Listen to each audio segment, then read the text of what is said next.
दुनिया के लोग कहते हैं कि शंकर बड़ी दूर है।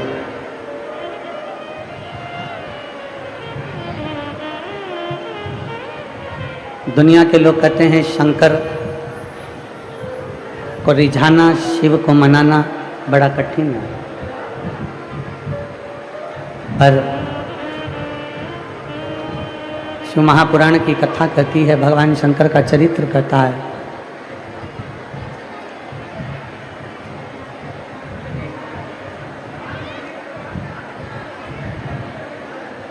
शिव तत्व कहता है,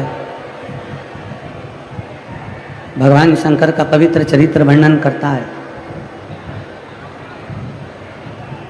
कि भगवान देवादिदेव महादेव को रिझाना 33 कोटि देवताओं में सबसे जल्दी, सबसे सरलता में, सबसे सहजता में अगर रीझने वाले कोई देव हैं तो वो देवादिदेव महादेव है।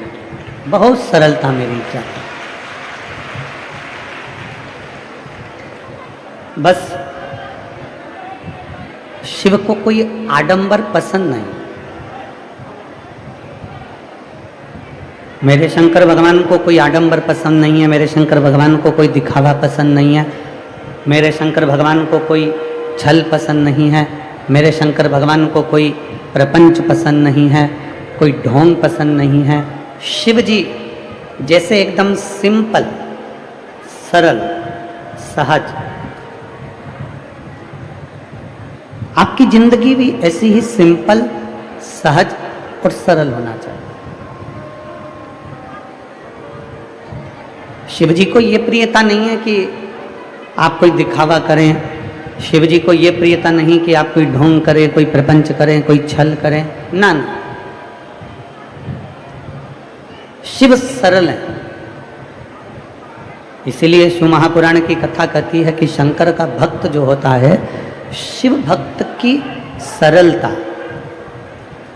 शिव महापुराण की कथा कहती है कि शंकर जैसी सरलता, शिव जैसा भोलापन जिसके भीतर होता है, शिव जैसा भोलापन जिसके अंदर होता है, उसको शिव तुरंत प्राप्त हो जाता है। शिव को ढूंढना नहीं पड़ता।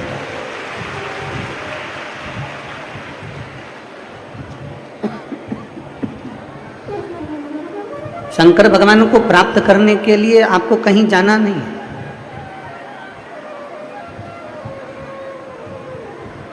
शिव को प्राप्त करने के लिए आपको यहां वहां भटकना नहीं है। शिव को प्राप्त करने के लिए केवल जैसे रामचरितमानस में वर्णन करा गया, निर्मल मन सो मोहि पावा, मोहि छल छिद्र कपट ना भावा। भगवान शंकर को पाने के लिए तुम्हारा निर्मल स्वभाव चाहिए। शिव जी को पाने के लिए तुम्हारा निर्मल मन चाहिए। हम आप से एक बात पूछें, मेरी सभी जीजियाँ उत्तर देंगी, और जितने जीजा बैठे हैं, जितनी मेरे भाई बैठे हैं, जितनी मेरी बेटियां बैठी हैं, वो भी उत्तर। कान के कुंडल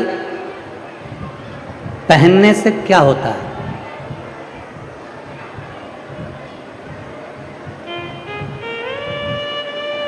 चलो बोलो, जल्दी से उत्तर दो। कान में कुंडल पहने हो आप लोग? बोलो तो जम के। कोई तुमसे पूछ ले कि कान में कुंडल पहनने से क्या होता है? कान में कुंडल पहनने से तुम्हारी सुंदरता बढ़ जाती है। कान में कुंडल पहनने से जिसने कुंडल पहन रखे हैं उसकी सुंदरता बढ़ जाती है। उसी तरह जैसे कान में कुंडल आया तो आपकी सुंदरता बाहर की बढ़ी, उसी तरह कानों के अंदर अगर शिव महापुराण पड़ जाए तो भीतर की सुंदरता भी बढ़ जाती है।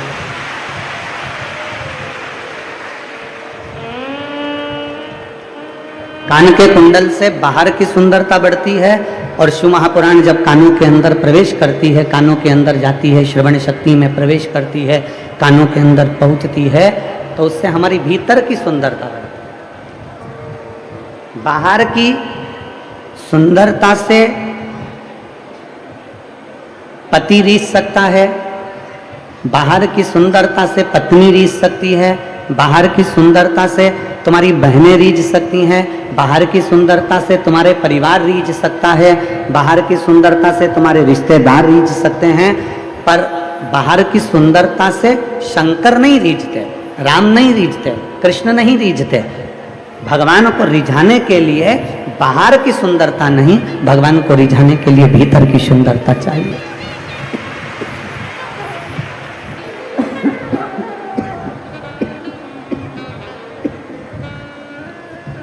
भगवान को रिझाने के लिए तुम्हारे भीतर की सुंदरता चाहिए।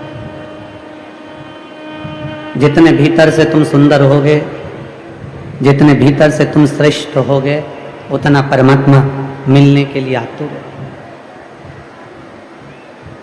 उतनी मिलन की आस बढ़ जाएगी, उतनी मिलने की तमन्ना बढ़ जाएगी। अब बाहर की सुंदरता के लिए तो आप ब्यूटी पार्लर चले जाओ, बाहर की सुंदरता हो जाएगी। घर पे थोड़ा सा क्रीम पाउडर लगा लो, बाहर की सुंदरता हो जाएगी। थोड़ा सा आभूषण पहन लो, बाहर की सुंदरता हो जाएगी। बाहर की सुंदरता के लिए तो तुम्हारे हापुड़ में भी बहुत सारे ब्यूटी पार्लर हैं।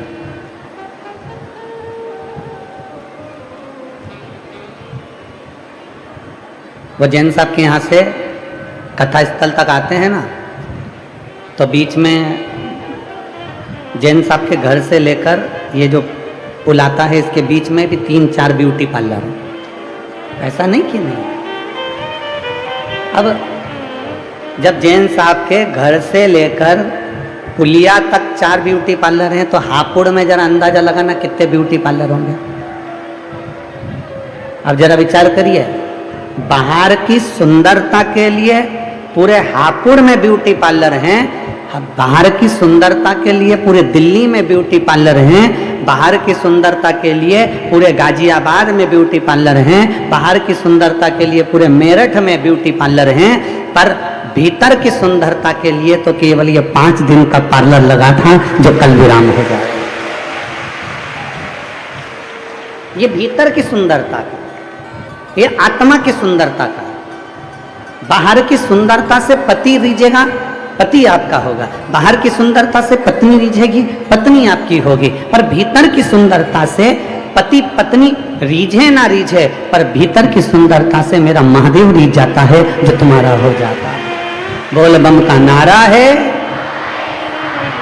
तुम्हारे भीतर की सुंदरता को बढ़ाइए। जितने जितने आप भीतर से सुंदर होते चले जाओगे, जितने जितने आप मन से सुंदर होते चले जाओगे, निर्मल मन सो मोहि पावा, जितने आप भीतर से सुंदर होगे, मन से सुंदर होगे, हृदय से पवित्र होगे, उतना उतना परमात्मा तुम्हारे नजदीक आता चले जाएगा, उतना उतना भगवान तुम्हारे करीब में आता चले जाएगा। भीतर की सुंदरता हमें परमात्मा के करीब ले जाती है।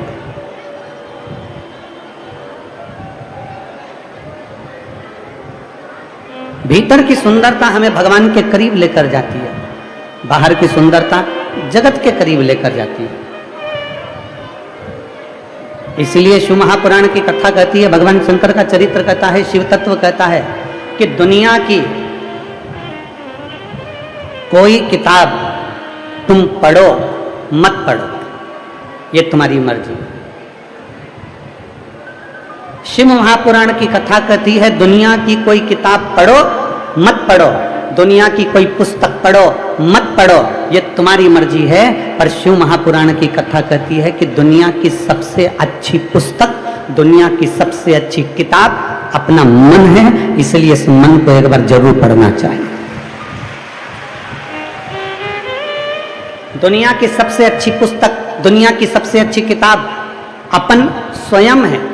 दुनिया की सबसे बड़ी किताब, दुनिया की सबसे सुंदर किताब, सबसे अच्छी पुस्तक अपन स्वयं हैं। अपने आप को, स्वयं को थोड़ा सा पढ़ो, अपने आप को थोड़ा सा पढ़ने का प्रयास करिए, अपने आप को थोड़ा सा जानने का प्रयास करो कि मैं क्या हूं। जो दुनिया के लोग कर सकते हैं, क्या मैं नहीं कर सकता? जो दुनिया के लोग कर सकते हैं, क्या मैं नहीं कर सकती? दुनिया के लोग अगर कलेक्टर बन सकते हैं, एसपी बन सकते हैं, बड़े बड़े कमिश्नर आईजी बन सकते हैं, दुनिया के लोग बड़े बड़े डॉक्टर बन सकते हैं, तो अपने मन की किताब को पढ़ो कि मुझ में क्या कमी है। मैं भी तो आईजी बन सकती हूँ, मैं भी तो कमिश्नर बन सकती हूँ, मैं भी तो कलेक्टर बन सकती हूँ, मैं भी तो एसपी बन सकती हूँ, मैं भी तो वर्ल्ड रिकॉर्ड धारण कर सकती हूँ, मुझ में कोई कमी नहीं है। दुनिया की किताब पढ़ो मत पढ़ो, पर अपने अंदर की किताब जरूर पढ़ना कि तुम में कोई कमी नहीं है, तुम आगे बढ़ोगे और सफल होगे। तुम में कोई कमी नहीं है।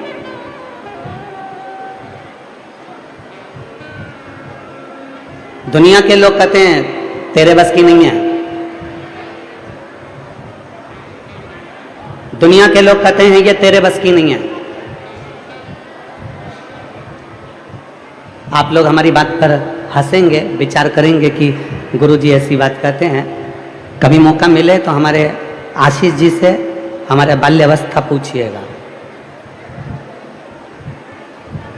आशीष हो, आकाश हो, जो बच्चे हमारे साथ में पहले रहे हैं, वो हमको आके बताते हैं गुरुजी ये नहीं हो पा रहा, ये हो पाएगा नहीं, हमने बहुत मेहनत कर ली, हमने बहुत प्रयास कर लिया, गुरुजी ये नहीं हो पाएगा। फिर आखिरी में आप पूछना इन बच्चों से, तो हम खुद उठकर जाते थे और हम कर कर बताते थे कि दुनिया में ऐसा कोई काम नहीं है जो संसार का मनुष्य नहीं कर सकता।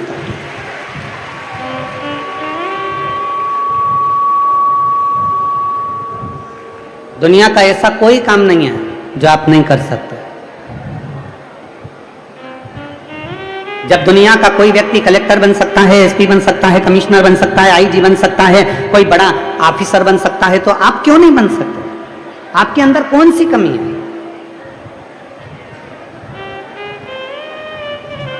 बस दुनिया की कोई किताब तुम पढ़ो ना पढ़ो, दुनिया की कोई पुस्तक तुम पढ़ो ना पढ़ो, शिव महापुराण की कथा कहती है अपने आप को, स्वयं को जरूर पढ़ो, अपने मन को जरूर पढ़ो कि मुझ में क्या कमी है। मेरे घर के लोग कहते हैं तू ये नहीं कर सकता, मैं वो कर कर बताऊंगा। मेरे परिवार के लोग कहते हैं ये तू कर नहीं सकता, मैं वो करके बताऊंगा। लोग कहते हैं तू कलेक्टर नहीं बन सकता, एसपी नहीं बन सकता, तू ये नहीं बन सकता, वो नहीं बन सकता। अपने मन की किताब को जब पढ़ोगे, अपने भीतर को जब पढ़ोगे, अपने अंदर की ऊर्जा को जब देखोगे, तो तुम्हें समझ में आएगा। किस समय? जब हनुमान जी महाराज माता जानकी की खोज करने के लिए गए, सबने कह दिया मैं जाऊंगा लौट कर नहीं आऊंगा, मेरी इतनी उड़ान है, मैं ऐसे पहुंचूंगा, मैं समुद्र पार नहीं कर सकता, मैं ये नहीं कर सकता, मैं वो नहीं कर सकता। हनुमान जी ने भी कह दिया था कि मेरे बस की नहीं है कि मैं लंका तक चले जाऊं और लंका से सीता का पता लगा कर जाऊं।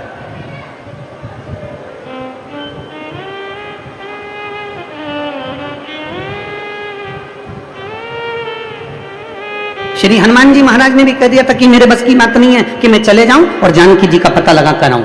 तब श्री जामवंत जी ने हनुमान जी को रोका और हनुमान जी से कहा, सुन रहे हनुमान, मैं तो बूढ़ा हूं, मैं चाहता तो अब भी एक छलांग लगाता और लंका पहुंच जाता, मैं बूढ़ा हूं हनुमान, पर तू जवान है।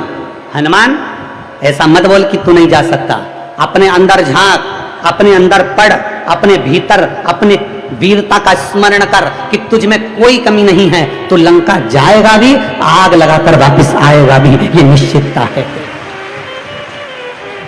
जाओ हनुमान, जाओ तुम। और हनुमान जी ने अपने भीतर झांक कर देखा, फिर उनको याद आया कि मुझे जाना है और सीता का पता लगा कर आना। प्रत्येक व्यक्ति में वो ऊर्जा है, प्रत्येक व्यक्ति में वो बल है, प्रत्येक व्यक्ति में वो आनंद है। बस तुम्हें अपने भीतर झांकने की जरूरत है, तुम्हें अपने भीतर अपने मन की पुस्तक को पढ़ने की जरूरत है। तुम कम नहीं, तुम्हारे भीतर वो ऊर्जा, वो बल है। आप लोगों ने रामचरितमानस का एक चरित्र श्रवण करा होगा कि माता जानकी जी का स्वयंवर।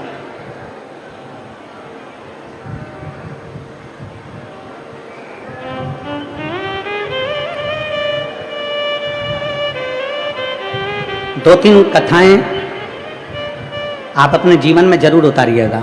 एक 14 अक्टूबर से दशहरे के बाद जो फिरोजाबाद में कथा होगी 1 बजे से 4 बजे तक, उसको भी जरूर अपनी टीवी के माध्यम से, जो फिरोजाबाद के आसपास के भक्त हैं वो फिरोजाबाद में, उत्तर प्रदेश की पवित्र भूमि फिरोजाबाद में आकर 1 बजे से 4 बजे तक सुनना। उस कथा का नाम है चंद्रेश्वर शिव महापुराण कथा।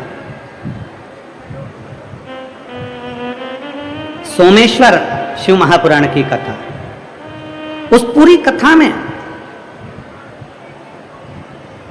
कई लोग कहते हैं हमारे शरीर में ये काया का रोग हो गया गुरुदेव, मेरे शरीर पर सफेद सफेद चट्टे पड़ गए, सफेद दाग पड़ गए। कोई कहता है मेरा शरीर काला पड़ गया, कोई कहता है मेरा चेहरा ऐसा हो गया, कोई कहता है मेरा स्वरूप ऐसा हो गया, मुझे चर्म रोग हो गया, मुझे ये रोग हो गया। उनसे निवेदन है 14 अक्टूबर से 20 अक्टूबर तक जो फिरोजाबाद में कथा हो रही है 1 बजे से 4 बजे तक, उसको टीवी पर भी सुनना और बन सके जो आसपास के हों वहां पर जाकर सुनना। उस कथा में आप पाएंगे कि चंद्रदेव के माध्यम से, सोमेश्वर के माध्यम से शंकर की आराधना कैसे करी जाती है, और उस आराधना से मात्र 1 लोटा जल चढ़ाने का तरीका आना चाहिए, और उस जल चढ़े हुए जल का आचमन करने से हमारे शरीर के कोई भी रोग हो वो समाप्त कैसे हो सकते हैं, उस कथा में अपन स्मरण करें। कभी मौका लगे, कभी स्मरण हो आपकी चित्तवृत्ति में तो जरूर सुनो। और एक कल कथा का वर्णन करा था 4 नवंबर से 8 नवंबर IMT ground sector 66 Faridabad Haryana, जो दीपावली के बाद की कथा रहेगी, उस कथा को भी जरूर सुनिए। उस कथा का नाम रहेगा स्कंदेश्वर महादेव शिव महापुराण की कथा। वो 5 दिन की रहेगी, उसको जरूर श्रवण करें। जिस नारी के 25 साल हो गए हो, 30 साल हो गए हो, 35 साल हो गए हो, 40 साल भी हो गए हो और औलाद नहीं हुई हो, तो वो 5 दिन की फरीदाबाद की कथा, हरियाणा की कथा जरूर सुनो, श्रवण करो। एक रामचरितमानस का बड़ा सुंदर संवाद है। रामचरितमानस का बड़ा सुंदर एक संवाद आता है कि माता जानकी का स्वयंवर हुआ, और माता जानकी के स्वयंवर में सबको बुलाया, पर अवध में दशरथ जी के यहां पर पत्र नहीं भेजा गया, अयोध्या पत्र नहीं गया।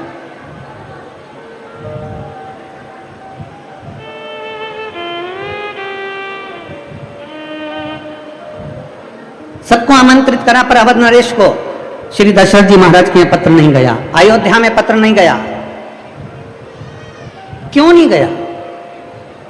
ये देखिए अंदर की किताब पढ़ने का तरीका। फिर निवेदन है, दुनिया की कोई किताब पढ़ो ना पढ़ो, दुनिया की कोई पुस्तक पढ़ो ना पढ़ो, पर अपने मन को और अपने भीतर को जरूर पढ़िएगा। अपने आप को पढ़ो, अपने आप को।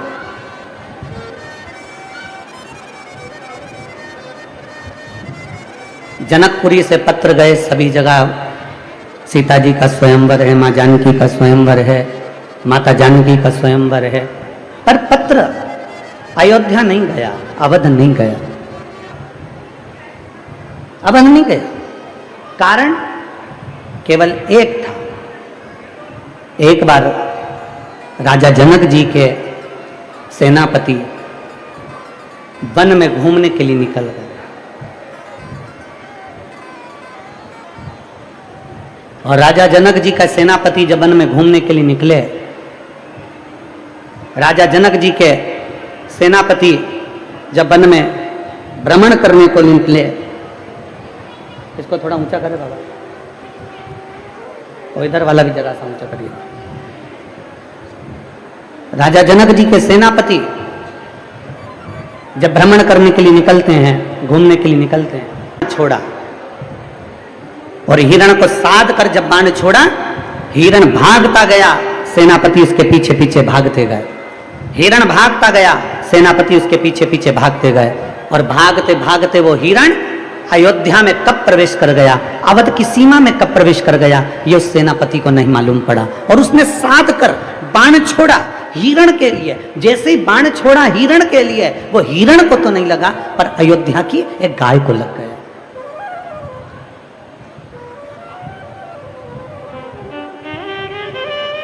अवध की गाय को, अयोध्या की गाय को वो बाण लग गया। अवध में, अवधपुरी की उस नगरी में बाण लगने से गाय मर गई, प्राण छूट गए। सेनापति पेड़ के पीछे खड़ा हो गया, वृक्ष के पीछे, कि मेरी नगरी में मैंने हिरण को साधा था बाण, और वो गाय को लग गया। और गाय वो भी अवध की, अयोध्या की सेनापति पीछे हो गए। सेनापति के साथ में जो दूत थे वो भाग कर गए। राजा जनक जी को सूचना दे दी। जनक जी महाराज महाराज महाराज। राजा जनक ने पूछा क्या हो गया। राजा जनक जी से कहा कि सेनापति ने बाण छोड़ा था हिरण को और वो बाण लग गया गाय को। गाय को? तो कहाँ की गाय को? तो कहा अवध की गाय को, अयोध्या की गाय को वो बाण लग गया। जनक जी को जैसे ही मालूम पड़ा, जनक जी आंख में आंसू भरकर गौ माता गौ माता गौ माता गौ माता पुकारते पुकारते पुकारते पुकारते दौड़ पड़े। दौड़ पड़े। गौ माता पुकारते पुकारते जैसे ही जनक जी दौड़े, दौड़ कर देखा जब जनक जी ने, सेनापति पेड़ के पीछे छुपे हुए थे, जनक जी भी वृक्ष के पीछे खड़े हो गए कि ये गाय हमारे नगर की नहीं, ये गाय तो अवध की है, अयोध्या की है। अब हम अयोध्या में कैसे प्रवेश करें, क्या करें? छुप गए। जैसे ही छुपे हुए थे जनक जी महाराज, इतने में वहां से एक स्त्री निकल कर जा रही थी और वो नारी निकल कर जा रही थी अवध की। दशरथ जी महाराज के पास सूचना देने के लिए दौड़ पड़ी। अवध में अयोध्या नरेश की जय हो, अवध नरेश की जय हो, अयोध्या नरेश की जय हो। पूछा दशरथ जी ने कैसे आना हुआ, क्या हो गया? सुबह सुबह का समय आप इतने बिलख क्यों रही हो, क्या हो गया? तब उस नारी ने कहा महाराज हमारे नगर में पहली बार कोई गाय मरी पड़ी है।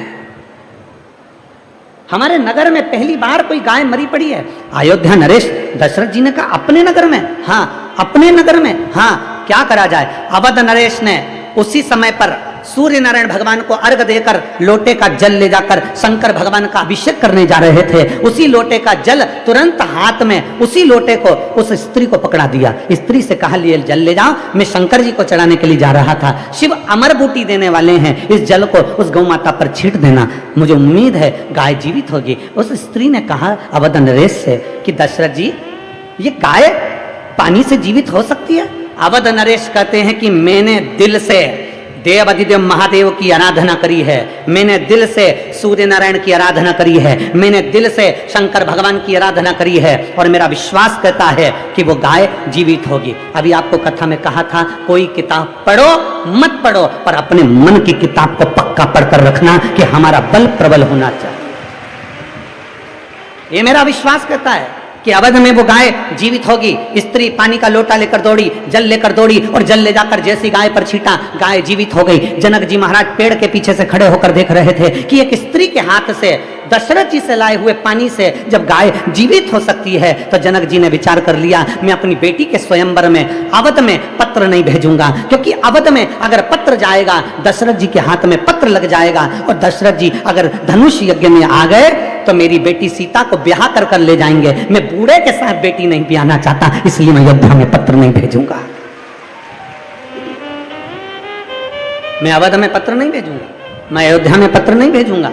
उनको नहीं मालूम था कि अवध में राम जी प्रकट हो गए, उनको नहीं मालूम था कि अवध में लक्ष्मण जी प्रकट हो गए, भरत जी प्रकट हो गए, शत्रुघ्न जी प्रकट हो गए, उनके स्मरण में नहीं था। वो तो समझे कि दशरथ जी महाराज के घर में कोई संतान नहीं है और दशरथ जी आएंगे, धनुष उठाएंगे, तोड़ देंगे और बेटी ब्याह कर ले जाएंगे। जब उनके हाथ के जल से गाय जीवित हो सकती है तो वो कुछ भी कर सकते हैं। तो ये गाय हाथ के जल से नहीं, अंदर के बल से जीवित हुई है, क्योंकि अंदर का हमारा विश्वास कहता है, जब भीतर का भरोसा बढ़ता है ना, जब भीतर का विश्वास बढ़ता है, जैसे किसी कंपटीशन एग्जाम में तुम बैठे, तुम कोई अच्छा कार्य करने के लिए बैठे और तुमने विचार करा कि मुझे यह काम करना है और दुनिया के लोग कह रहे हैं कि यह काम नहीं हो सकता, पर तुम अंदर से जब तुमने सोच लिया आपकी बार मैं ऐसी पढ़ाई करूंगा, आपकी बार मैं ऐसा विद्याध्ययन करूंगा, आपकी बार मैं रात दिन एक कर दूंगा, चौगनी पढ़ाई करूंगा और ये मेरा विश्वास कहता है आपकी बार मैं कंपटीशन एग्जाम जीत कर लेकर आऊंगा, तो जीत कर लाओगे। ये भीतर का एक शिव तत्व,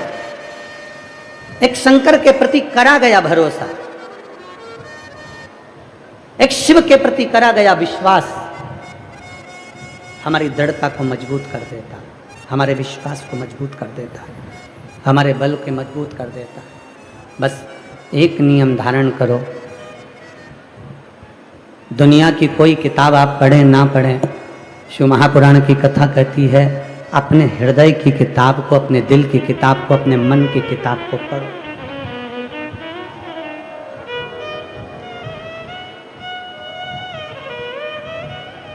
अपने भीतर के बल को पढ़ो।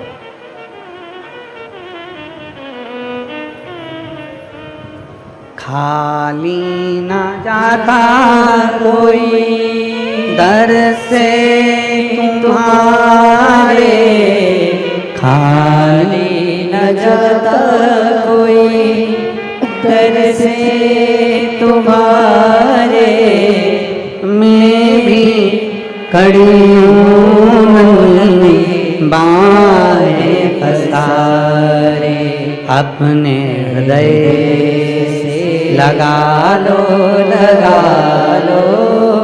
गिरा जा रहा हो, उठा लो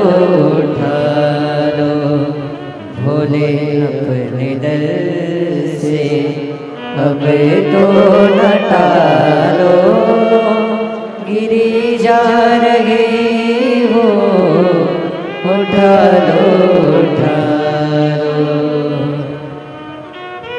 भोले अपने दर से अब तो न टालो, गिरा जा रहा हो, उठा लो। शिव तत्व है, उसको जिसने पहचान लिया, उसको जिसने जान लिया, वो जिंदगी में आगे बढ़ गया। जो जाना ही नहीं वो वहीं की वहीं रह गया। मेरे हापुड़ की जीजियों, मेरे हापुड़ के बेटाओं, ये पवित्र 5 दिवसीय कथा का चतुर्थ दिवस है। मेरी जीजाओं, माताओं, मेरे भाई, चतुर्थ दिवस है।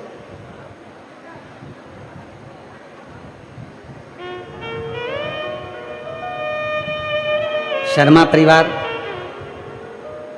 स्वर्गीय पंडित अवनीश शर्मा जी की स्मृति में यह कथा आयोजित हुई। शिवा टूरिस्ट ढाबा इसको आयोजित कराया। एक एक हापुड़ के बच्चे ने इस कथा को संभाला। पुलिस प्रशासन, collector, SP, SSP, IG, DIG सब तो संभाले ही, पर आप लोगों ने भी संभाला। क्या देगा मेरा बाबा? जब आपके नजदीक में जब कथा हो ना, तो इन पत्रों में एक पत्र तुम्हारा भी इसी हापुड़ का प्राप्त होगा कि मेरे बाबा ने मुझे क्या दिया।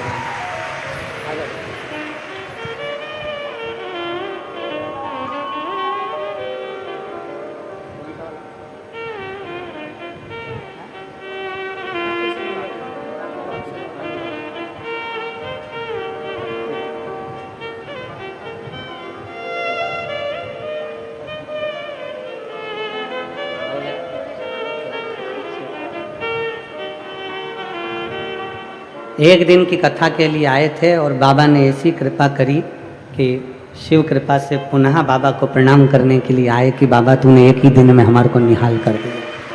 शिव तत्व हमारे भीतर के शंकर की भक्ति को हमें बढ़ाना, अपने भीतर के हमारे विश्वास को हमें दृढ़ करना, हमारे भीतर की भक्ति को हमें दृढ़ करना।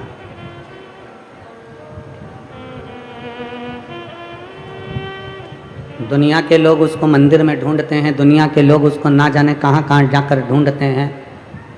उसको कहीं ना ढूंढिए, अपने भीतर जो परमात्मा बैठा है उससे जोरदार परमात्मा कहीं नहीं मिलने वाला है, कहीं नहीं। भीतर है शिव।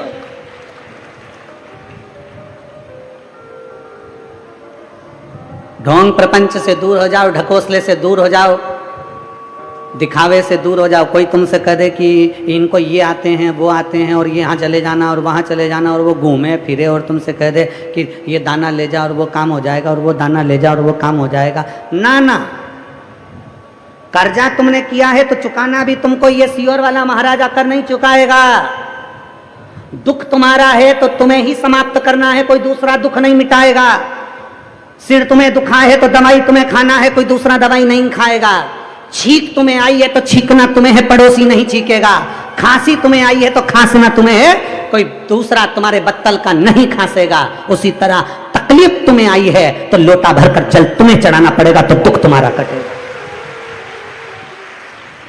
कोई महाराज तुमसे कह दे, कोई बाबा तुमसे कह दे, कोई बड़ा बड़ा महाराज आकर कह दे मेरे पास आकर बैठ जाओ, मैं तुम्हारे लिए ऐसा कर दूंगा, मैं दुख काट दूंगा, तकलीफ काट दूंगा, मैं तुम्हें ऐसा कर दूंगा, मेरे पास आओ मैं सोने का हंडा निकाल दूंगा, मेरे पास आओ मैं तुम्हें करोड़पति बना दूंगा, मेरे पास आओ मैं तुम्हें धनपति बना दूंगा। दुनिया का कोई महाराज ऐसा नहीं है जो तुम्हें करोड़पति बना देगा, धनपति बना देगा, अंबारपति बना देगा, या दुनिया में तुम्हारा दुख मिटा देगा। अपना दुख अपने को भोगना है। स्वामी विवेकानंद के गुरु रामकृष्ण परमहंस जी उनको जब रोग हो गया, बीमारी हो गई, कैंसर जैसा रोग ग्रसित हो गया, स्वामी विवेकानंद जी ने कहा गुरुदेव मैं तुम्हारे लिए क्या कर सकता हूं। रामकृष्ण परमहंस जी ने कहा स्वामी विवेकानंद से मेरा दुख मेरा है, मेरी तकलीफ मेरी है, मुझे भोगना पड़ेगा, आज नहीं भोगूंगा अगला जन्म लेकर भोगना पड़ेगा, इसलिए मेरे दुख को स्वयं काटना है। और अपने दुख को काटना है तो दुनिया का कोई महाराज तुम्हारा दुख नहीं काट सकता, चाहे वो सियोर वाला हो चाहे दुनिया का कोई महाराज हो। अपना दुख अपने को काटना है, अपनी तकलीफ अपने को काटना है, इसलिए अपनी मेहनत अपने को 4 गुना करना है, अपना एजुकेशन अपने को 4 गुना बढ़ाना है और अपनी लगन 4 गुना बढ़ाकर शंकर भगवान के मंदिर में 1 लोटा जल चढ़ाने रोज जाना है। क्यों? कर्म भी करते रहो और नाम भी जपते रहो तो परमात्मा हाथ पकड़कर पार लगा ही देता है।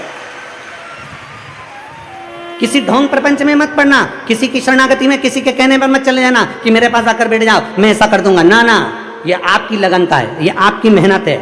उस अलीगढ़ वाले भैया और भाभी ने अपने पत्र में लिखा, अलीगढ़ वाले ने लिखा कि मैं 5 तारीख को 5/10/2024 को आया और यहां से जाने के बाद जो काम आपने बोला था कि 4 गुना करना, मैंने रात को 11 से 12 बजे तक उस काम को किया। 12 बजे तक लगा रिया कि वो क्यों नहीं हो रहा, क्यों नहीं हो रहा, क्यों नहीं हो रहा। तब सवेरे 6 तारीख 6/10/2024 को 5:45 पर मेरे पास फोन आ गया कि तुम्हारा काम हो गया। ये शिव भक्ति है। अपनी लगन तो बढ़ाओ, अपनी मेहनत तो बढ़ाओ।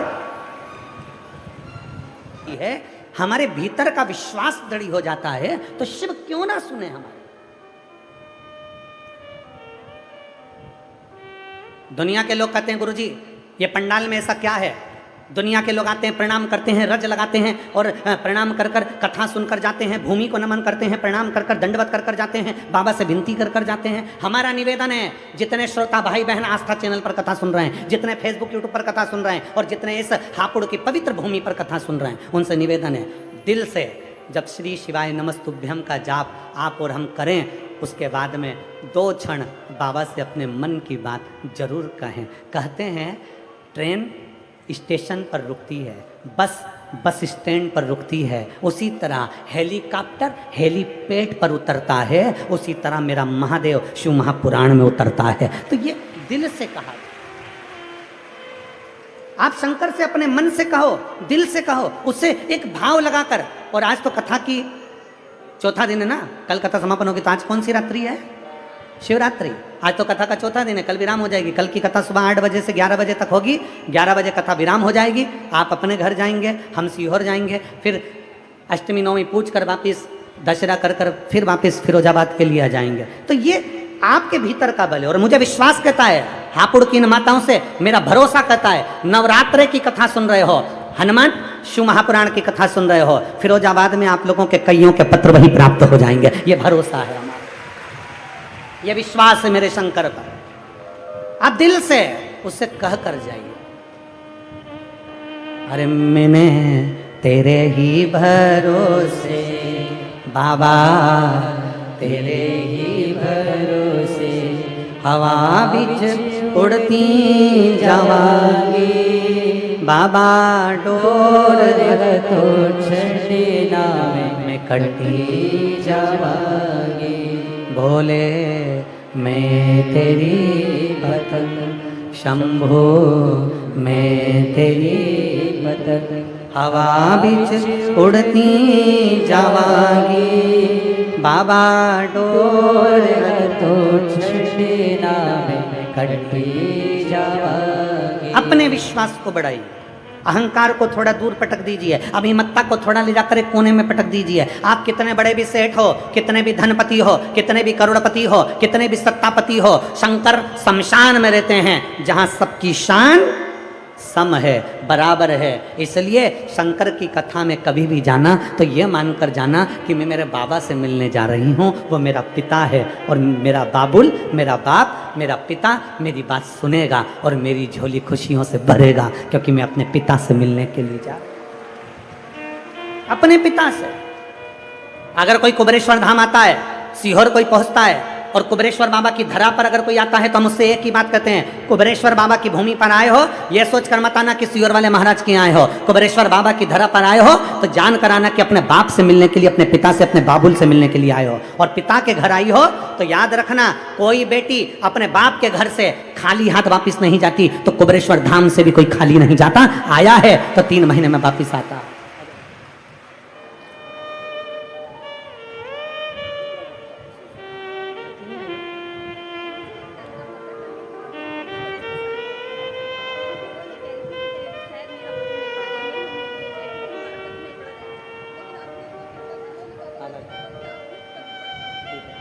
ये बेलपत्र उनको पहुंचा देना, ठीक है? और एक ठीक है?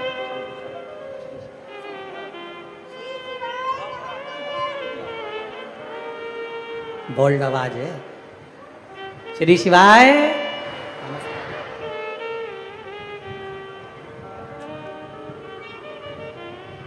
कुबरेश्वर धाम जाएं तो अपने पिता का घर मानकर जाएं। कुबरेश्वर धाम जाएं तो बाबा की धरा पर रहें। होटल में कितना भी अच्छा भोजन बनता हो, बाबा के भंडारे की थोड़ी सी खिचड़ी प्रसाद जरूर पाएं। प्रयास करो, प्रयास करो। कल एक पत्र एक बहन ने लिखा था, अब वो हमको ढूंढना पड़ेगा, अगर ढूंढेंगे।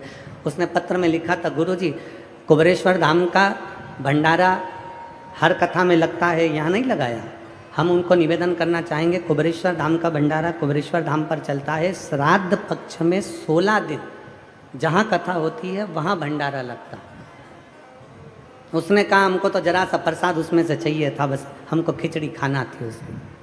हम मानते हैं आपका भाव है, आपके भाव की शुद्धता, पर यहाँ वो भंडारा नहीं। और आगे मेरा भोले बाबा चाहेगा और आप लोगों का मन है और सभी आस्था चैनल के श्रोता भाई बहनों का अगर सहयोग रहा तो हम प्रयास करेंगे कि प्रत्येक कथा में ही बाबा का भंडारा बाबा चलाता रहे। प्रयास करेंगे।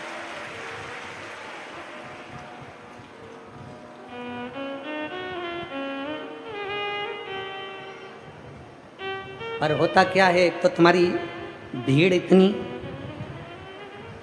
लाखों की संख्या में, तो तुम कथा सुनने पहुंचते हो। यहाँ के प्रशासन ने यहाँ की प्रशासन ने इधर से फसल कटवाई, इधर से फसल कटवाई, तब जाकर तुम इसमें फंसे हो।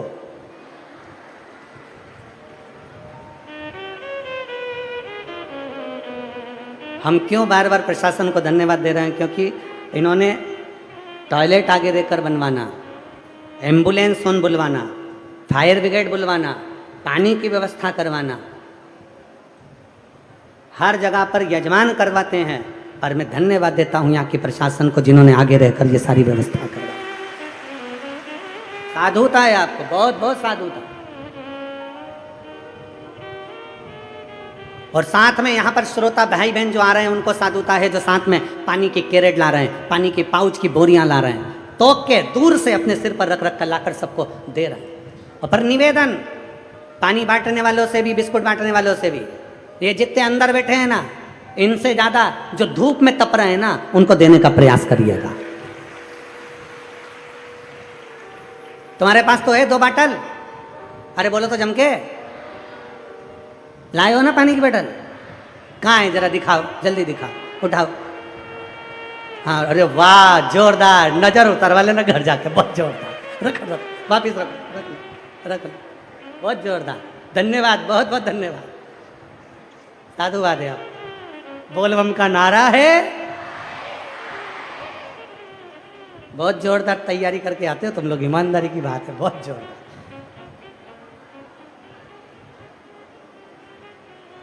अभी हम यहाँ से आ रहे थे ना, इधर साइड से, तो 2 माताएं अपने वो ऐसे 2 माताएं अपने पाँव का जो पजामा था उसको यूं ओट रही थी।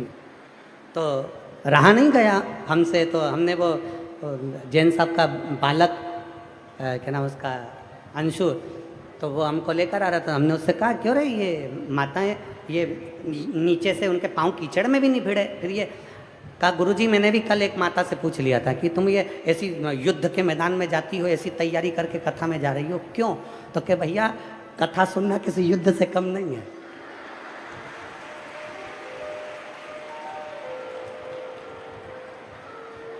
कथा सुनना किसी युद्ध से कम नहीं है। पूरी दमदारी से कमर ममर कस के, साड़ी का पटली वटली सब लगा के, खोस के, और तब सिर पे पल्लू वल्लू, इधर से छोरा और इधर से, और फिर जाए कथा में। और इतने में साइड वाला रोके, कहाँ जा रही? और वो बैठी धमक से कथा। तब कथा पूरी होवे तो कथा कहाँ सुने वे। हर हर अब कथा तो कथा, तो जहां विश्वास है, जहां भरोसा है, जहां दृढ़ता है, और ये विश्वास तुम्हारे भीतर का, ये भरोसा तुम्हारे भीतर का है। मैं यहाँ की पुलिस प्रशासन को एक चीज के लिए और धन्यवाद देना चाहता हूँ कि इन्होंने महिलाओं की सुरक्षा के लिए 1090 एक नंबर दिया है पुलिस प्रशासन ने महिलाओं की सुरक्षा के लिए। अगर महिलाओं को कहीं लगता है, कहीं किसी रूप में उनको तकलीफ लगती है, किसी रूप में उनको रोड पर अकेली जा रही हैं, मार्केट में अकेली जा रही हैं, कोई हादसा हो गया, कोई तकलीफ आ गई, तो महिला पुलिस बल ने एक नंबर दिया है 1090, उत्तर प्रदेश सरकार का ये पुलिस का नंबर है, जिसको महिलाएं कभी अपने को अगर कहीं ऐसा महसूस करती हैं कि मैं फंस चुकी हूँ और बहुत तकलीफ मुझे आ रही है, तो वो डायल कर सकती है। इसके लिए एक बार उत्तर प्रदेश पुलिस को साधुवाद है, बहुत बहुत धन्यवाद है। और उत्तर प्रदेश पुलिस के साथ में आदरणीय मुख्यमंत्री योगी जी को भी बहुत बहुत साधुवाद है, बहुत बहुत धन्यवाद है, बहुत साधु। सहजता सरलता के साथ आप अपने जीवन को जियो, जीवन को जियो, और दिल मेरा रखना तेरे हाथ। श्री शिवाय नमस्तुभ्यं, भोला सब दुख काटो हमारा, ओ भोला सब दुख काटो हमारा। शिव शंकर जपो तेरी माला, भोले बाबा जपो तेरी माला, भोला सब दुख काटो हमारा, भोला सब दुख काटो हमारा। वेश मंगल मंगलकारी, वेश मंगल मंगलकारी, शमशान वासी हमारा, शमशान वासी हमारा, भोला सब दुख काटो हमारा, ओ भोला सब दुख काटो हमारा। भगवान देवाधिदेव महादेव भगवान शिव का पवित्र चरित्र कह रहा है। आप जितना विश्वास के साथ शिव की भक्ति को केंद्रित करेंगे, शिव को मिलने में देरी नहीं लगेगी। तारकासुर असुर है, जिसके प्राणों को भगवान षडानंद कार्तिकेय जी ने हर लिया। उसके 3 बेटे हैं, तारकाक्ष, विदुम्माली और कमलाक्ष।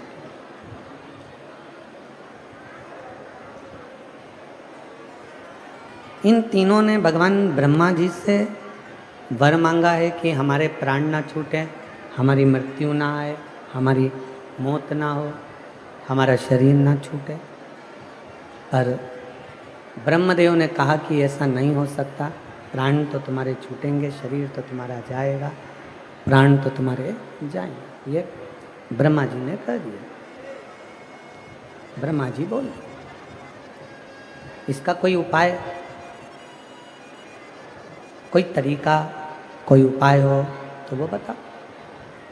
3 पुरी का अलग अलग निर्माण किया गया। तीनों पुरी में तारकाक्ष, विदुम्माली और कमलाक्ष की तीनों निवास कर। ये तीनों जब एक जगह पर एकत्रित हो जाएंगे तब इन तीनों के प्राण छूट जाएंगे। मारेगा कौन? उपद्रव इतना तीव्र है, इनका उपद्रव इतना मचा हुआ है कि इसको मारे कौन? कल कथा में कहा था, आज फिर कहते हैं, कर्म करने में पीछे नहीं हटो और कर्म भी श्रेष्ठ करो। कर्म करने में पीछे मत हटो और कर्म भी श्रेष्ठ करो। अहंकार से परे, अहंकार से दूर रहकर उस कर्म को करो, सफलता आपके चरण पे आकर खड़ी हो जाए।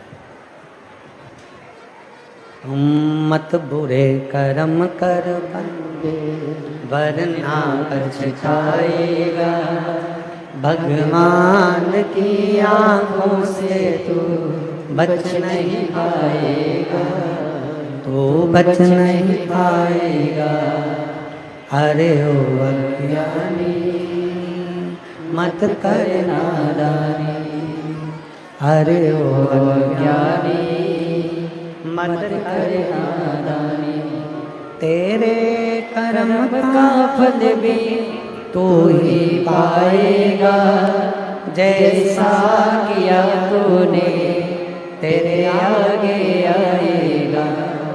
मत बुरे कर्म कर बंदे वरना पछताएगा, भगवान की आंखों से तू बच नहीं पाएगा, तू बच नहीं पाएगा। कर्म करो और श्रेष्ठ करो। तारकासुर के 3 बेटे तारकाक्ष, विदुमाली और कमलाक्ष के सारे देवता परेशान हो गए, ये मरेंगे कैसे, इनके प्राण छूटेंगे कैसे। तब कहा, भगवान भोलेनाथ ने कहा कि मैं पशुओं का पति बन जाता हूं और जितने देवता हैं 33 कोटि सब पशु बन जाओ, सारे के सारे पशु बन जाओ, मैं तुम्हारा पति बन जाऊं। पति का मतलब मालूम है ना आप लोगों को? जम के तो बोलो जरा। पति का मतलब मालूम है ना? भरण पोषण करने वाला, साथ निभाने वाला, कदम से कदम साथ चलने वाला, दुख की घड़ी में, तकलीफ की घड़ी में तुम्हारे सामने आकर खड़ा हो जाना। शिव जी का एक नाम है पशुपति नाथ। उनको पति कहा गया, पशुपति नाथ। जितने 33 कोटि देवता पशु बनेंगे उनका मैं पति बनूंगा, उनका नाथ बनूंगा। देवता दौड़ना, पशु सब दौड़ेंगे। तारकाक्ष, विदुमाली, कमलाक्ष की को एक जगह इकट्ठा करेंगे। शंकर भगवान बोले मैं उनको मार दूंगा। तीनों को इकट्ठा करा। शिव जी ने दोनों को सींगों से मारना चाहा। पीछे से तारकाक्ष के पास में से विदुमाली निकला, फरसा उठाकर शंकर जी का सिर काट दिया। शंकर का नंदी का सिर था, जाकर नेपाल में गिरा, पशुपति नाथ के नाम से विख्यात हुआ। धड़ केदार में गिरा तो केदारनाथ के नाम से विख्यात हुआ। 3 क्रम है। शिव महापुराण में 3 चीजें पशुपति नाथ से जुड़ी हुई बताई। एक था पशुपत्य अस्त्र, जो भगवान राम जी के पास में था, जो भगवान कृष्ण के पास में था। दूसरे नंबर पर है पाशुपत्य योग, जो भगवान कृष्ण के पास में था। और तीसरे नंबर पर है पशुपति व्रत।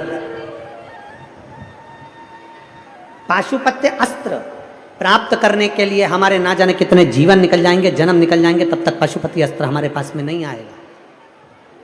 पाशुपत्य योग करने के लिए हमारी पूरी जिंदगी साधना पड़ेगी, तब जाकर वो पशुपति योग हम कर पाएंगे। और तीसरे नंबर पर है पशुपति व्रत, जो संसार का प्रत्येक मनुष्य, पुरुष, स्त्री, बच्चा, बूढ़ा, सौभाग्यवती, वैधव्य, कोई भी नारी, कोई भी पुरुष, कोई बच्चा, कोई बूढ़ा, कोई धनपति, करोड़पति, गरीब, अमीर, सब इस पशुपति व्रत को कर सकते हैं। कोई सुहागवती नारी है वो भी कर सकती है, कोई वैधव्य नारी है वो भी कर सकती है, कोई बेटी है वो भी कर सकती है, कोई शादीशुदा है वो भी कर सकती है, कोई लड़का है वो कर सकता है, कोई बूढ़ा व्यक्ति है वो कर सकता है। पशुपति व्रत।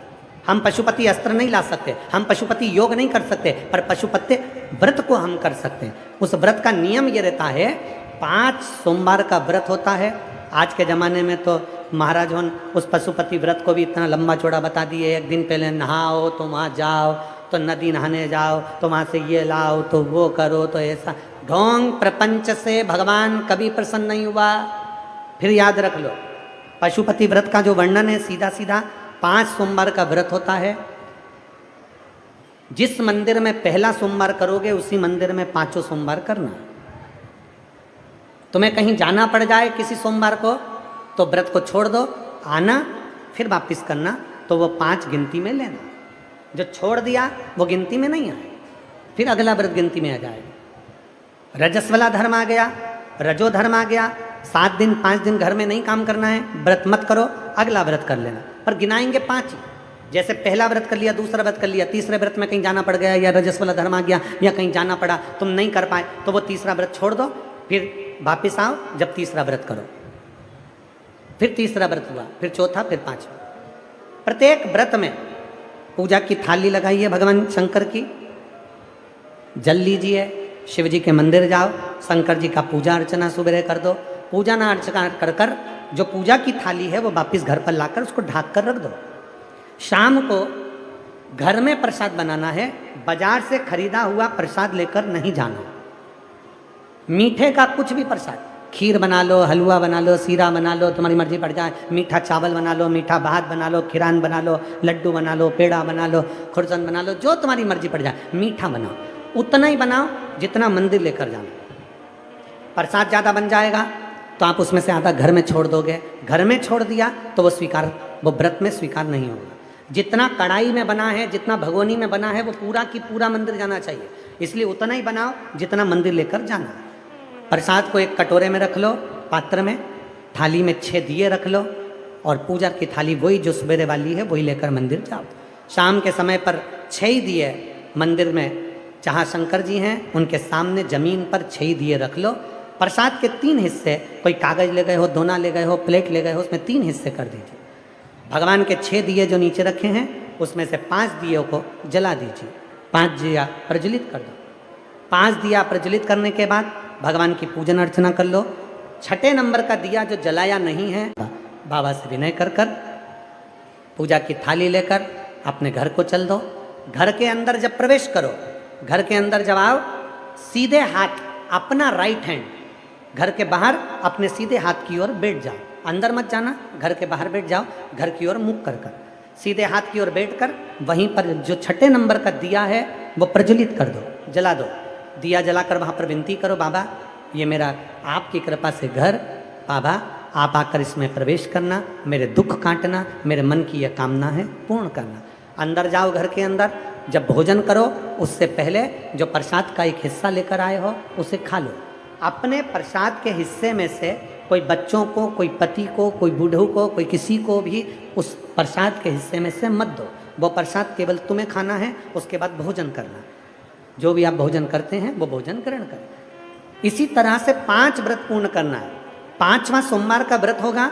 शाम के समय जब जाओगे तो एक श्रीफल, कोई भेंट और 108 या तो चावल के दाने, मूंग या फिर फूल की पत्ती, कोई बेलपत्र, 108 कोई भी सामग्री शंकर जी को श्रीफल के साथ में धीरे धीरे कर कर चढ़ा देना है। अपनी कामना करना है। पूजन जैसे करते थे वैसे ही करना है। प्रसाद के वही 3 हिस्से, वही 6 दिए, सब वही की वही करना है। और 6ठा व्रत, 5वां व्रत पूर्ण हो जाए, बाबा को विनय करो, बाबा आज मेरा व्रत पूर्ण हो गया, मेरी झोली खुशियों से भर देना, बाबा आप कृपा कर देना, और अपने घर को आ जाओ। बड़े आनंद के साथ 5 व्रत पूर्ण करिए। आप पशुपत्य अस्त्र नहीं धारण कर सकते, आप पशुपत्य योग नहीं कर सकते, तो पशुपति व्रत कर सकते। किस किस ने करे, जरा हाथ उठाओ, जरा पशुपति व्रत जो जो करे, सबने कर लिए। धर लो, वापिस धर लो, धर लो, वापिस करना चाहिए।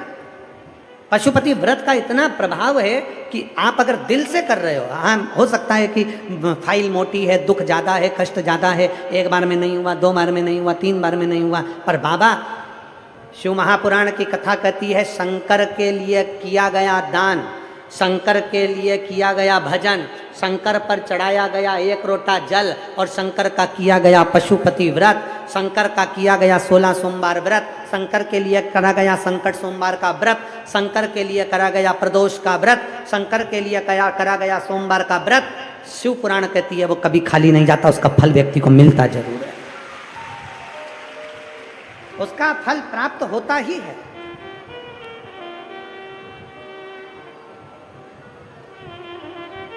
विश्वास के साथ शिव की आराधना करना चाहिए, भरोसे के साथ। तारकासुर के 3 बेटे तारकाक्ष, विदुमाली, कमलाक्ष की तीनों का संहार भगवान करते हैं। शिव जी ने देखा इनके प्राण छूट नहीं रहे, शंकर भगवान अपने असली स्वरूप में आए, त्रिशूल उठाकर तारकाक्ष विदुमाली को मारा और त्रिशूल के पीछे के भाग से कमलाक्षी को मार दिया। तीनों के प्राण छूट गए। देवताओं ने आनंद पा लिया। हर हर महादेव चारों तरफ गुंजायमान होने लगा। चारों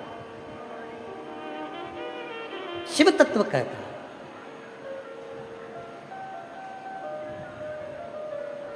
भगवान शंकर की जब स्तुति करी जाती है, शिव जी से जब विनय किया जाता है, निवेदन किया जाता है, शंकर भगवान से जब कहा जाता है तो भाव से, मेरे बाबा दया करना,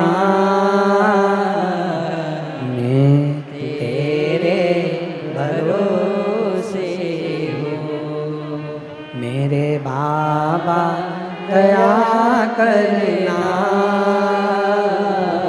मैं तेरे भरोसे हूँ, ना घर के भरोसे ना परिवार के भरोसे हो, ना घर के भरोसे हो, ना परिवार के भरोसे हो, मेरे बाबा दया करना, मैं तेरे भरोसे भोले बाबा दया करना, मैं तेरे भरोसे हूँ। हम उसके आश्रित हो जाएं, हम उसके सहारे हो जाएं। जब हम उसके आश्रित हो जाएंगे, उसके सहारे हो जाएंगे, वो हमें संभाल। 2 असुर हुए, विदल और उत्पल। विदल और उत्पल 2 असुर हैं, दोनों उपद्रवी हैं। माता पार्वती जी की सुंदरता देखकर उनको लेने के लिए चले।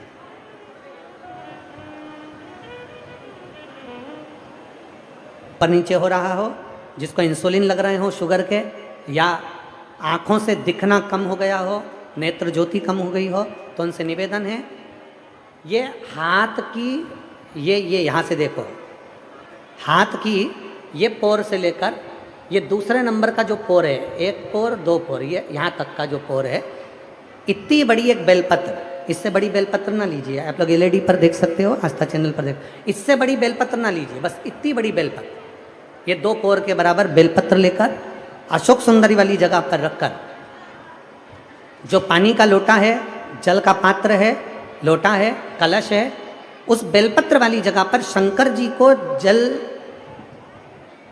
समझिए जरा, ये शिवलिंग है, ये जलाधारी है, ये जलाधारी, तो शंकर जी पर जल चढ़ाएं तो बेलपत्र जो छोटी वाली है 2 पोर की, वो बेलपत्र यहाँ अशोक सुंदरी वाली जगह पर रखना है। और शिव जी को जब जल चढ़ाएं तो जल उत्तर की ओर मुख कर चढ़ाइए, और जल चढ़ाते चढ़ाते वही जल का पात्र पानी चढ़ाते चढ़ाते अशोक सुंदरी पर लेकर आइए, और वहां पर 3 बार पानी को गिरा दीजिए, केवल 3 बार, त्र्यंबकेश्वर महादेव के नाम से, कुंदकेश्वर महादेव के नाम से 3 बार पानी गिराकर जब वापिस आओ, जल झेल कर लाओ, उसी बेलपत्र को उठा कर लिया, अपने घर में प्रवेश करते समय उस बेलपत्र को खा लो। जिसको इंसुलिन लग रहे हो, जिसकी शुगर ऊपर नीचे हो रही हो, जिसका ब्लड प्रेशर ऊंचा नीचा हो रहा हो, जिसकी नेत्र ज्योति जा रही हो, आंखों पर मोटा मोटा चश्मा चढ़ गया हो, वो बेलपत्र छोटी सी लाओ, उसको खा लो। घर में जाकर जो पानी झेल कर लाए हो शंकर जी का, घर के अंदर बैठकर वो जल जो लाए हो वो पानी को पी लो, उस जल का आचमन कर लो। अगर मान लो बेलपत्र खाने से तुम्हारा मुख छार छार हो रहा है, या छाले हो रहे हैं, या स्वाद नहीं आ रहा है, तो उसी बेलपत्र को मल कर उसकी गोली बना लो, मुख में निगल लो और पानी पी लो। जिसकी शुगर आज ऊपर नीचे हो रही है, वो कल करके देखना और कल हमको बताना कि आपकी शुगर लेवल में आई कि नहीं। अगर शुगर ऊंची नीची हो रही है तो आज ही कर देखो।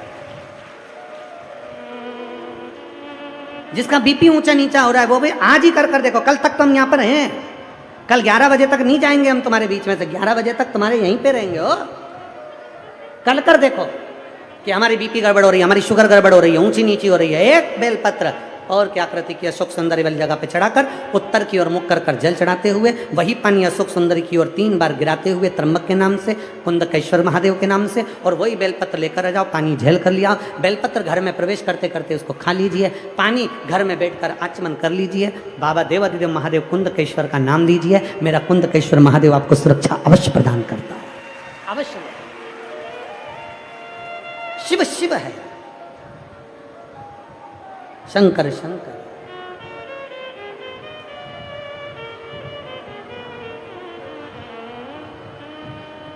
अशोक सुंदरी का स्थान सबको मालूम है ना? जम के तो बोलो जरा, सबको मालूम है ना? अशोक सुंदरी का स्थान बड़ा मुख्य स्थान होता है अशोक सुंदरी का। फिर निवेदन है, उसको समझिएगा। शिवलिंग के जलाधारी में जो सामने स्थान होता है उसके बीच में एक मोटी सी लाइन होती है, वो अशोक सुंदरी का स्थान होता है। इधर षडानंद कार्तिकेय, इधर गणेश जी, ये पार्वती जी का हस्तकमल, ये शंकर जी का शिवलिंग। शिवलिंग के ऊपर जो बूंद बूंद पानी टपकता है वो शंकर जी की 5 बेटियां, क्या नाम है उनका? जया, विषहरा, शामली बारी, दौतली, देव। शंकर जी की 5 बेटियां उस पानी को बूंद बूंद गिराती। अशोक सुंदरी का जो स्थान है वो बड़ा मूल है, बहुत मूल।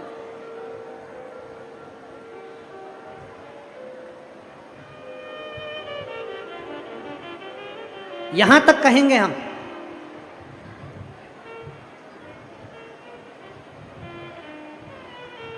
शरद पूर्णिमा से कार्तिक पूर्णिमा के बीच में, शरद पूर्णिमा से कार्तिक पूर्णिमा के बीच में प्रयास करना। दुकान नहीं चल रही हो, व्यापार नहीं हो रहा हो, तकलीफें बहुत ज़्यादा हो, घर में क्लेश जाता हो, अशांति ज़्यादा हो, पैसे नहीं आ रहे हो, 1 रुपया कमा रहे 1.25 रुपये खर्च हो रहा है, बहुत टेंशन है, तो शरद पूर्णिमा से कार्तिक पूर्णिमा तक एक हल्दी और कुंकू, ये थोड़ा सा मंदिर में लेकर जाइए। हल्दी और कुंकू जरा जरा सा ले जाओ।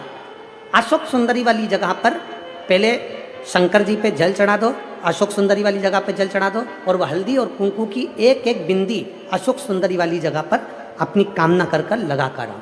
उसी में से वो हाथ जो तुम्हारा गीला है कंकु हल्दी का, वही हाथ लाओ, घर में प्रवेश करते समय अपनी देहली पर थोड़ा सा लगा दीजिए। शरद पूर्णिमा से कार्तिक पूर्णिमा तक कर कर देखो, उसके बाद में फिर बताना कि मेरा देवाधिदेव महादेव ने तुम्हारी झोली भरी कि ना भरी, भंडार भरा कि नहीं। शरद पूर्णिमा से कार्तिक पूर्णिमा के भीतर 1 महीना, कार्तिक का महीना भगवान शंकर की अविरल भक्ति का महीना है। षडानंद कार्तिक का महीना, कार्तिक का महीना मतलब भगवान शंकर के पुत्र कार्तिकेय महाराज का महीना है। षडानंद कार्तिकेय ने क्या क्या मांगा था शंकर भगवान से, अपन सुनेंगे। वो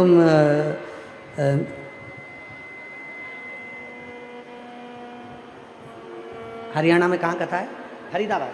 फरीदाबाद की कथा में अपन सुनेंगे,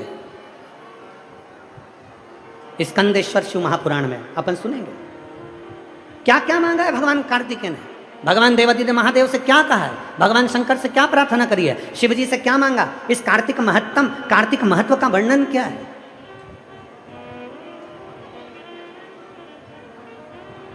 शिव तत्व को जानने का प्रयास करें।